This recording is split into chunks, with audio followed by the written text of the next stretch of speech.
Hello everyone, if you are new here, welcome. My name is Laurie. Today I'm going to show you how I stretch watercolor.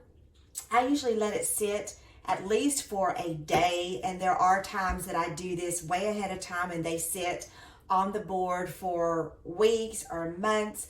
I have stretched some watercolor that I have over here that is larger than this, that has been sitting probably for about 2 months now, and it'll just sit on the board until I'm ready to use that size. But I wanted to share with you how I stretch watercolor. I know I've shared it in photos before on my Facebook page. I thought I'd actually show a video. I've gathered my supplies. I'm using 4 pieces. I'm going to stretch 4 pieces at a time today. I'm using 4 pieces of wood that I had cut down, and then I just stained it and then sealed it so it would be waterproof. I'm using Fabriano cold press watercolor. Some people don't even stretch their paper, and usually there were a lot of times that I have not stretched paper. This is just very new to me. Recently I have been, and I do notice a very big difference between my paper once it's been stretched and paper when I do not stretch it, especially if I'm using very watery pigment. It doesn't buckle as much. If I stretch it, it'll stay flat a lot better. I'm trying to see if I have anything here, but just the results for me is a lot better if I stretch my cold press paper, especially like I said, if I'm using very watery pigment.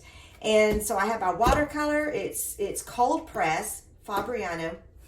My boards for stretching, I have little containers that I'm going to put water in. This one is specified for glue.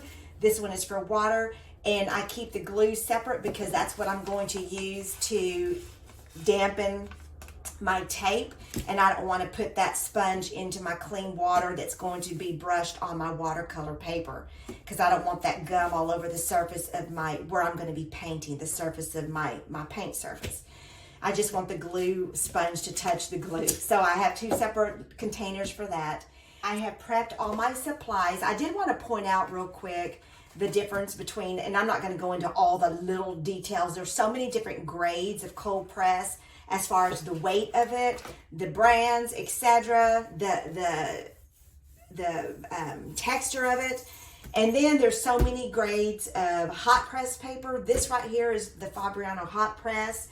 I have never stretched hot press because it has a very smooth surface, and usually I reserve this paper for a lot of my detailed work. For instance, let me see, something that I have that's really detailed. This right here. One moment, y'all bear with me. Things are falling apart over here. But this piece right here, y'all have seen, if you've followed me on Facebook, you've seen this. This is hot press paper. I don't use a lot of water. I use a lot of pigment. Yes, some of the pigment is watery, but I'm using such fine I'm using such fine paint brushes that a lot of water does not get on the paper, so I don't worry about it buckling. So I do not stretch hot press paper. I only stretch cold press because I do use a lot of water on this, and I don't want it to buckle under the water. So I wanted to point that out real quick. Like I said, I have prepped everything. I don't like to get into this process. I've done it before. I've done it a few times, and you think I would learn, but I don't learn. But I have done it to where I didn't cut enough tape. So after I wet my paper, I'm struggling to hurry and get the tape cut before my paper starts to dry, and then to wet the tape then and then put it on. So the best thing is to get all of your supplies ready, your paper out, all the tape that you're going to need done for all of the boards, so that you can just move from one to the next. And it makes it a lot easier instead of having to reapply water to your paper and then trying to hurry and cut your tape with, you've got water on your hands, and then the tape starts sticking to itself. So yeah, it's always best. And I'm going to leave this way so I won't, in the rush of it all, I won't forget what's what. But the first thing I'm going to do is water this paper. I'm going to start from the back side. I'm going to water it, give it a good, nice little sheen, the whole thing. Then I'm going to flip it over and water it in place where it's at, water it completely. Then I'm going to get my glue sponge. I don't know if y'all can see this. Hopefully it's in the frame. I'm going to get the glue and I'm going to damp the tape, and I'm going to go ahead and start taping it down to the board. So I'm going to have to move quickly. Now I've got the tape and I am dampening that, and it is very, very messy. Make sure it doesn't drip on the paper. Then I'm going to go ahead and tape it down to give it a nice smooth edge like that. Press it down, flip it over, and again, you have to work fast. I'm going to get a large piece of tape, do the same thing for the side. Damp it down. Make sure I get the top. Place it down so that it's on the edge. I'll try to measure it correctly because I don't want my edge to be crooked. Fold it underneath. Oops, it's sliding on me. Press it down. Slide it underneath. Get another piece. Wet it down. Oops. Tape it down.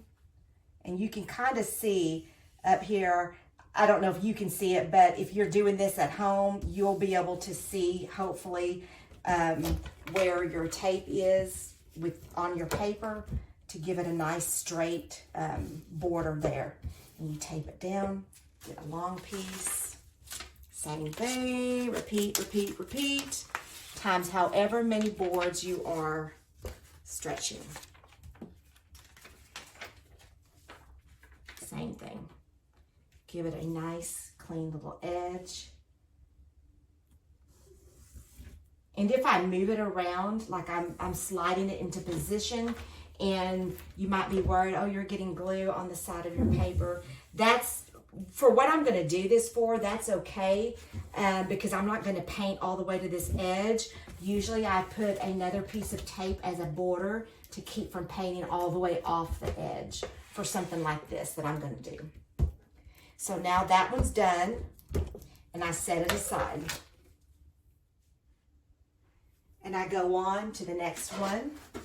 This one looks different. It's a different piece of wood, but it measures the same. It's going to be the same measurement for the finished product will be the same size. So I water my paper. Back side first. Flip it over. Move quickly. Set it where I want it to go. Wet the top.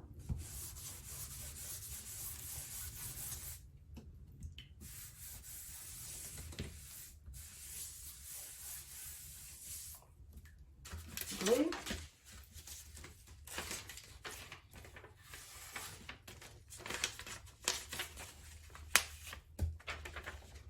Glue it down.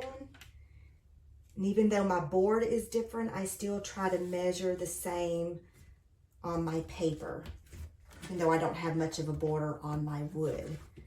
My little panel here. I still try to measure the same. Turn it over. Oops, make sure that doesn't buckle under there. Other piece. All the way down. Very messy.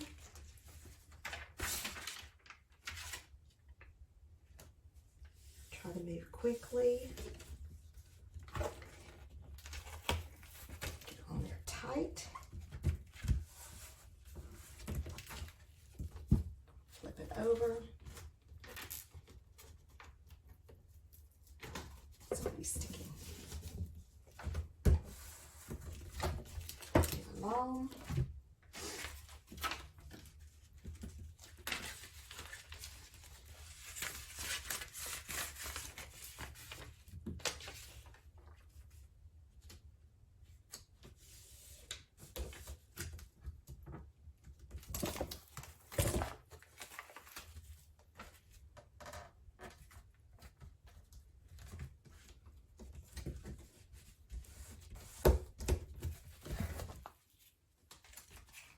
can see that I cut a lot of tape for this board, so I am wasting some tape in the back. I'll remember that next time. I don't need the same amount as the other boards because this one is not as thick. And I can't find this tape locally. I have to order it. I hate that. So I try to conserve it because I don't like to get to the end of something and then realize, oh, now I'm gonna have to wait on an order to come in. So look at all this tape I wasted.